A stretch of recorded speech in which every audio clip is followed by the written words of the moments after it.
Good morning, everybody, and good afternoon to those in Australia. Thanks, Cole. Hi, Ashton. Hi. For an Australian team touring overseas, where do these conditions that you're facing in this series rank in terms of how tough it gets? Oh, right up there, to be honest, particularly in a white ball series, to have balls spinning quite a lot, balls going lows and balls kicking up off the surface. Look, let's be honest, it's very foreign conditions for us as Australians. Fantastic that we get this preparation as a lead up into a World Cup, though, so guys can solidify some plans. Obviously, we've definitely got some work to do, but yeah, it's some really good practice at the same time.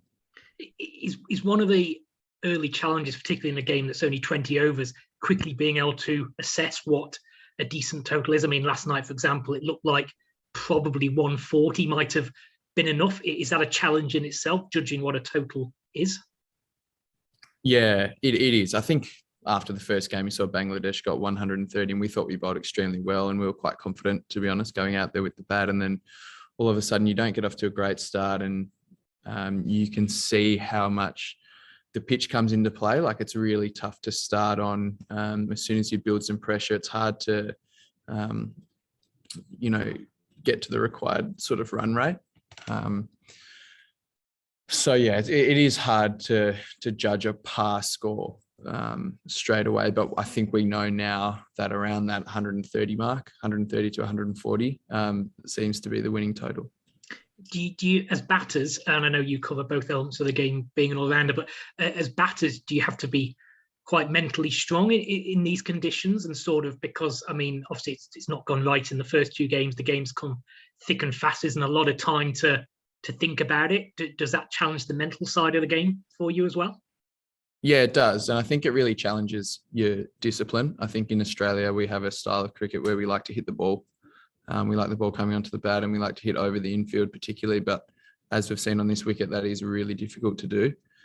So the discipline to hang in there, hang tough, take the game as deep as possible, and go into the back end of the innings with as many wickets in the shed as possible as well, is super important. And I think we actually started really well last night as opposed to the first game, and then didn't capitalize at the back end where it was the reverse in the first game. So to put a bit more of a complete batting performance together, it's going to take a bit of discipline. Just last one, if I can, what particular challenge does Mustafiza Rahman face? Do you almost have to play him as though he's a quick spinner as opposed to a pace bowler? Man, he is a difficult customer. He is really good. His ability to bowl that slower ball, if you watch it in slow motion, pretty much with his wrist and his fingers, incredible skill, amazing revolutions. It's a great slower ball as well because it's not too slow and it's got a lot of revolutions. So it really, I got one that kicked quite a bit off the surface. They might go low, they might spin a lot, they might not. It's super variable. And he gives himself that opportunity by putting as much as he can on the ball. So I think, obviously he's bowling a majority of his balls as slower balls. So I think that's how we're going to have to play him. Cheers, Ashton. Appreciate it. Thanks. Okay, we'll open up to some of our Bangladeshi journalists. We'll start with, excuse me if I get the pronunciation wrong, Ikush. Yes, can you hear me? Yes, I've got you. Okay. After two matches, do you feel Australia should try an extra spinner in that kind of pitch like Ashton Agar or somebody else? And my second question is, what should be the right approach of your batsmen in upcoming matches? Thank you, sir. Yeah, well, it's definitely an option. We've got a couple of spinners waiting on the bench at the moment in Mitch Swepson and Tanveer Sangha, and obviously Ashton Turner hasn't bowled yet in these T20s, and he bowled quite well in the West Indies. So we're seeing the pitch is definitely spinning, and the slower bowling tends to be doing the damage or at least restricting the rate quite successfully. So there's certainly a chance of that might happen. Should we do it? I don't know. We've got a lot of options. There's guys who can come in at any stage and play a role that will probably be successful out there. It's just depending on which way we go. I missed your second question, sorry. second question is, my second question is, what should be the right approach of your batsmen in upcoming matches? Sure. Yeah, I think taking the game as deep as possible. Taking the game as deep as possible and going into the back end of an innings with wickets in hand. I think that seems to be the best way to go about it. Really tough wicket to take a lot of risks on, but if we get off to a decent start in the power play, that certainly helps. So, you know, things were looking quite good in the power play. So Alex Carey got a couple of boundaries away. Mitch Marsh a couple of boundaries as well, and then we didn't finish off quite well at the back end there. So that's how I see us going about it. We'll go to Ingest 24. Ashton, my question is to you that these series are not broadcasting in Australia. Do you think, what's your opinion about this? And is it a relief that this type of performance are not seen by the Aussies? Well, my wife's not happy about it because she doesn't get to watch me play very much at the moment.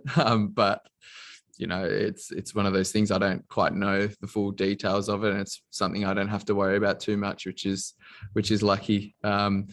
Do I think it's lucky that the Australian public aren't seeing that? No, I think everyone wants to watch cricket all the time. Win or lose, people like cricket at the end of the day, and it can be really exciting cricket to watch. So for people who really love the game, different conditions create different learning opportunities. You know, I imagine a child or a kid, boy or girl, watching this game growing up, they're seeing players that they may have never seen before, or bowling styles that you're not used to in Australia. They'll be trying to bowl slower balls like Mustafiz doing it. So, you know, we're not embarrassed by it or scared of what the public might think. It's just part and parcel of the game of cricket.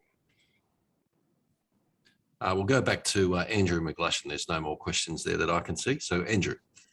Thanks. I was just going to ask Ashton, obviously we don't know what the 11 is going to look like tomorrow, but Matthew did indicate at the start of the series that a few players might get a go. Nathan Ellis is now part of the squad officially because of Riley's injury. You've played against him a bit in the Big Bash. What do you think he would bring to the side? Do you think his skiddy nature of bowling might suit these pitches? I know we've talked about pace off a lot, but do you think he might suit these conditions?